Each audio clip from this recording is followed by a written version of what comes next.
સુરતના કામરેજમાં આશીર્વાદ માનવ મંદિરનું લોકાર્પણ થવા જઈ રહ્યું છે ત્યારે માનવ સેવા ચેરિટેબલ ટ્રસ્ટ દ્વારા છેલ્લા 2 દાયકા જેટલા સમયથી બિનવારસી નિરાધાર અને પીડિત લોકોને નવજીવન આપવા માટે કામ કરવામાં આવી રહ્યું છે ત્યારે અહીં 1000થી વધુ લોકોના રહેવા જમવા સહિતની સુવિધાસભર આશીર્વાદ માનવ મંદિરનું લોકાર્પણ રવિવારના રોજ થવા જઈ રહ્યું છે જેમાં રાજશ્રી અને ઉદ્યોગ જગતના અગ્રણીઓ સહિતના લોકો ઉપસ્થિત રહેશે।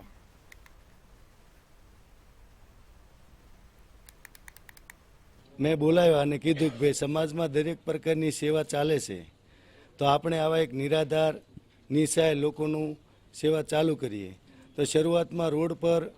અમે નીકળતા દર રવિવારે બપોર પછી જ્યાં કંઈ પણ બિનવારસી બેન કે ભાઈ ત્યાં મળે તેમની સારવાર કરતા અને છોડી દેતા। ત્યાર પછી અમને એક લાલજીભાઈ બાઢડા ગૌ પ્રેમી છે તેમને જગ્યા આપી અને ત્યાં અમે 15 જણાથી શરૂઆત કરી અને તમામ અગ્રણીઓના સહકારથી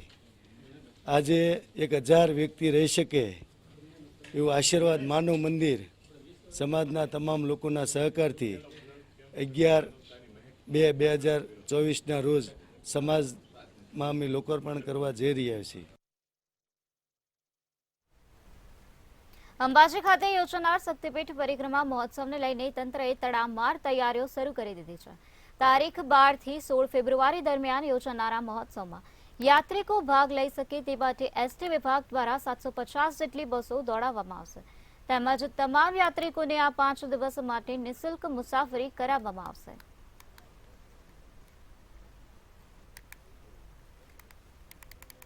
મહોત્સવમાં એસટી નિગમ 750 બસો દ્વારા સંચાલન કરનાર છે જેમાં અલગ અલગ જિલ્લાઓમાંથી બસો આવનાર છે। બનાસકાંઠા જિલ્લાની 375 બસો, પાટણ જિલ્લાની 70, મહેસાણાની 80, ગાંધીનગર અને સાબરકાંઠાની 70, અરવલ્લીની 30 અને અમદાવાદની 55 એમ કરીને કુલ 750 બસો દ્વારા આ સમયગાળા દરમિયાન સંચાલન થવાનું છે જેમાંથી અલગ અલગ જિલ્લાઓના લાભાર્થીઓ અને દર્શનાર્થીઓને